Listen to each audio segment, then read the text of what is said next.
De todas as enfermidades que Jesus já curou, já transformou, talvez o caso da cegueira seja o mais marcante, em que conta a narrativa que Jesus ele estava com seus discípulos saindo da cidade. Então, Bartimeu, filho de Timeu, ele ouve Jesus e começa a gritar pela atenção dele: Jesus, filho de Davi, tenha misericórdia de mim. E então ele começa a repreender isso, não fica quieto, grita mesmo, e as pessoas ali ao lado dele peçam para ele ficar quieto, mas mesmo assim ele persiste, insiste. E Jesus para e manda chamá-lo e chame-o. Então pede para ele levantar e Jesus se dirige a ele e pede o que ele quer que eu faça. O que você quer que eu faça? Embora Jesus já sabia de fato o que ele precisava, mas Jesus ele faz essa pergunta e o cego ele responde, né, que quer ver. Mestre, eu quero ver. Então Jesus diz que a fé curou ele. Imediatamente ele recuperou a sua visão e ele seguiu o caminho dele. Então isso não é apenas ser cego, é ter uma percepção diferente da vida. E hoje a ciência mostra que o funcionamento cerebral e emocional, isso esteja modificado o estado de cegueira. Então, resumidamente, o que a gente pode aprender com essa cura de Bartimeu? E a gente pode ver que há várias passagens nessa história, mas sem dúvida o que mais me chamou a atenção, e o livro traz isso também, porque Jesus ele pergunta o que você quer que eu faça, porque até as pessoas que estavam do lado sabia qual era a dor dele, e principalmente Jesus. Mas por que ele fez essa pergunta? Todo mundo sabia das limitações, dos sofrimentos que ele carregava toda a sua vida, porque a cegueira meio que roubava a dignidade e a identidade dele. Então, ser cego naquela época era uma coisa que você tinha uma exclusão social, econômica, educacional. Então Bartimeu ele não era apenas cego, ele não era visto pelos demais. Então o fato de se sentir sem valor, somando todos esses fatores, acarreta na identidade dele, que já era comprometida pela condição biológica dele, que é da cegueira. Então isso levou ele a viver um estado de tristeza e de toda a existência humana, a miséria. E atualmente a gente traz atualmente que muitas pessoas elas têm essa exclusão profunda e muitas marcas na alma. Então a gente sabe que traumas, abusos ou negligências, isso gera de fato cicatrizes neuronais nas nossas sinapses, que a gente pode carregar isso em toda a nossa vida. Eu ainda estou com uma virose persistente, já tem 14 dias, mas mesmo assim eu estou gravando esse vídeo. Então, de modo geral, o nosso cérebro é um grande arquivo. Todas as experiências traumáticas, elas são registradas nas nossas redes neurais. E isso molda praticamente toda a nossa noção, toda a nossa maneira de se comunicar com as pessoas, de entender a realidade. Isso impacta em tudo. Então, se você já passou por um momento traumático ou alguma experiência que marcou a tua vida, você não consegue desvincular do que aconteceu. Então, anota isso, tá? 5 linhas, 3 linhas, anota isso. Se você já vem anotando, faça todo esse segmento, protocole isso, faça essas anotações, as suas orações, que eu venho deixando nos outros vídeos. Então, nada mais afeta a identidade do que gera a exclusão, né? Porque quantas doenças psiquiátricas e patologias profundas roubam a nossa identidade e a nossa qualidade de vida. Principalmente na nossa geração de hoje, que a gente tem essa epidemia de transtornos mentais que tem aumentado muito. Então, se você já teve algum sentimento de exclusão, você já foi qualificado por alguém distante de Jesus por estar doente emocionalmente? E isso é mais comum do que a gente pode imaginar. Mas se já aconteceu isso com você, você anota também, nessa sincronia, anota embaixo da outra. Que a psicologia chama de leitura reflexiva, autorreflexiva. Então, anote isso. E você também já foi acusado de estar em pecado ou de não orar suficiente por viver uma fase emocionalmente ruim. Então, você anota isso também. E um caso interessante também é a gente entender o caso de Bartimeu. Porque ele teve a persistência de estar insistindo em chamar o Senhor. Ele tinha fé e consciência que era o momento que poderia mudar a nossa história. E vale ressaltar que a gente, na maioria das vezes, das oportunidades que passam parecido na nossa volta, passa meio que despercebido e nada volta mais a suceder. A gente só tem somente aquela oportunidade. Então Bartimeu, ele viu que aquela era o único momento que, de fato, que poderia mudar a vida dele, e por isso que ele insistiu, ele gritou, chamando Jesus. Então, como podemos aprender com Jesus esse caso, esse processo terapêutico nessa passagem? Então a gente precisa observar que aquela pergunta que ele gostaria de receber, Jesus ele sabia antecipadamente o que a cegueira era um grande problema e realmente era isso o problema dele, mas Jesus fez questão de perguntar, porque ele queria que fizesse questão que o homem confessasse a sua dor. Então hoje a gente vai aprender isso. O ato de confissão é um ato de denominação das dores. Freud, trazendo um pouco da filosofia agora, Freud ele dizia que nenhum ser humano é capaz de esconder a verdade. Se a boca cala, fala as pontas dos dedos. E isso é verdadeiramente verdade. Não há como se esconder, mesmo que você seja bom em contar mentiras. Sempre vai ter uma lacuna, seja alguma coisa facial sua que pode mudar a expressão dos olhos, a expressão de falar. Sempre dá para ficar uma coisa. Então, exprimir suas dores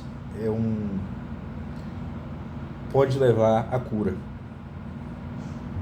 Então, quando reprimimos os nossos sentimentos, eles se manifestam de forma de sintomas no corpo. Então, no Evangelho, Cristo constantemente provocava o chamo de nomeação de dor. Então, você expressa verbalmente e denomina a dor sem medo, de fato sem medo.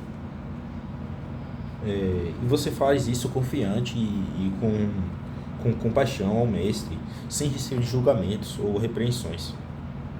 Embora ele já conheça as nossas necessidades, as nossas limitações, mas você precisa expor seu coração aberto e realmente o que passa no teu coração.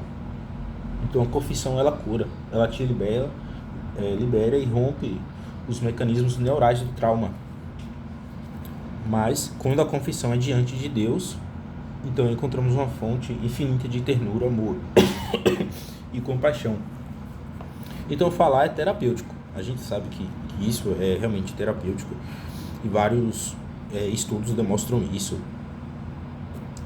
Quando a gente elabora a nossa dor não sentimos uma linguagem verbal, o nosso cérebro, ele meio que é a leitura autorreflexiva também. A gente vai elaborar, os nossos neurônios, eles vão organizar tudo isso, e isso modifica o nosso funcionamento emocional, e meio que faz a gente superar ou até mesmo suprimir as memórias, os traumas, apenas com isso. Então, o que é que você esconde de fato? Qual processo emocional você resiste? Então, anota isso. Faz umas 5 linhas também sobre isso. Se você esconde algo de fato, e mesmo que tu faça terapia, vai em cultos, mas será que de fato você confessou suas dores sem medo nenhum, sem julgamentos com o Senhor? Então, anota isso mesmo, para ti mesmo, no teu coração mesmo. Faça uma anotação sobre isso, somente para você mesmo, ninguém precisa saber. E aí o autor do livro, que ele é um doutor também, ele traz vários procedimentos médicos e exames que são capazes de explicar os sintomas. Então, as doenças psicossomáticas como depressão e ansiedade, elas têm origens de trauma ou angústias referidas. Então, é incrível que o poder terapêutico, os sentimentos, eles são verbalizados sem restrição nenhuma. E as escrituras, elas dizem que, portanto, confessem os seus pecados uns aos outros e orem pelos os outros sem serem julgados, sem serem curados. Tiago 5, versículo 16. Então, para a obtenção da cura, a gente precisa ter essa confissão e isso tem que andar junto com a oração. Então, nomear a dor é basicamente esse processo de simplesmente expressar verbalmente algo que traz essa angústia para ti, e é meio que um catalisador de cura que a gente tem hoje, embora muita gente não tenha predominantemente usado isso. Você precisa ter isso no teu coração. E também outro caso bastante interessante que o autor ele traz, que uma família, ela tratava de uma doença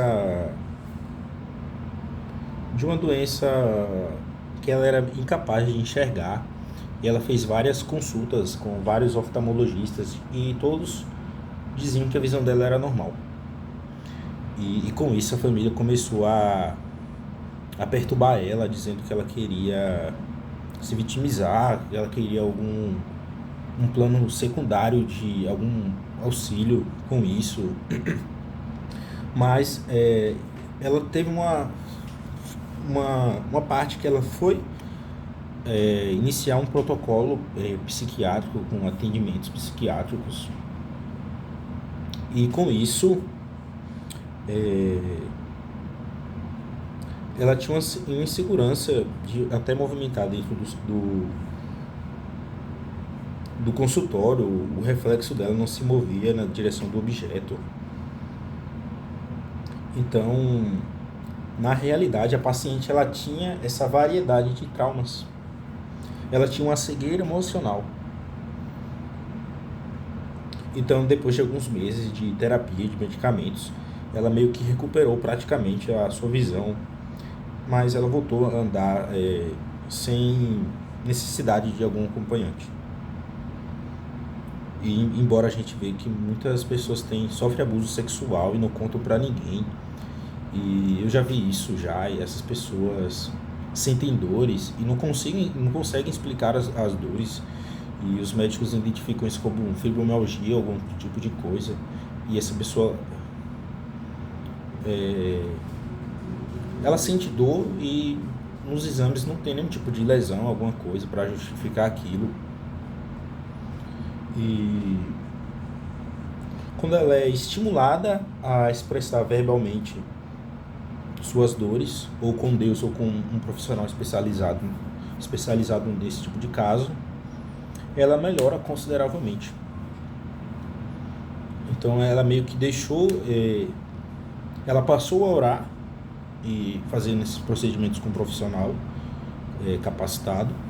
Ela passou a orar e esse trauma de abuso ele foi deixando de atormentar a mente dela. E a jornada terapêutica foi muito profunda. Embora a cegueira de Bartimeu ela não era psicossomática. Ela realmente tinha uma dimensão de sofrimento que ele carregava, uma consequência de uma cegueira total. Então Jesus ele provocou para que desse o nome à dor dele. Jesus ele faz essa provocação realmente para entender os malos e claros objetivos dele. Então o livro traz que você deve mudar a sua visão acerca de Jesus. Ele é Deus, mas é uma pessoa que anseia conversar abertamente sobre as dores que afligem você, de modo que tornem uma ponte de psicoterapia entre o céu e a terra. Outro caso também que a gente vê bastante é que muitos tentaram calar Bartimeu, né? E isso a gente vê nos dias de hoje também, porque muitas pessoas falam: você é fraco, isso é frescura, você deveria ter mais fé e agir mais, né? Esse problema é pequeno, perto do meu, ou até mesmo não jogue para Deus os seus problemas. Isso brutalmente tem muitos casos desses, infelizmente. Então você precisa ter essa persistência que Bartimeu ele teve ao pedir ajuda de Jesus. Então essa atitude acontece muito frequentemente.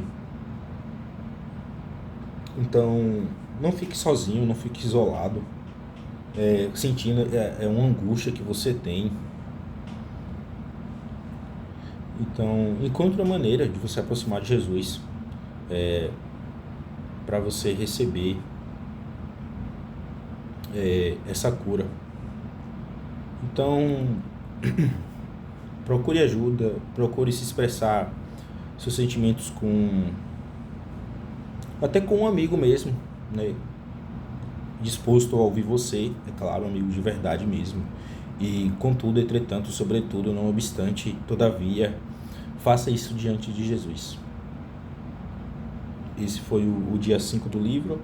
E fica a reflexão que toda cura, ela começa com a confissão do que sentimos.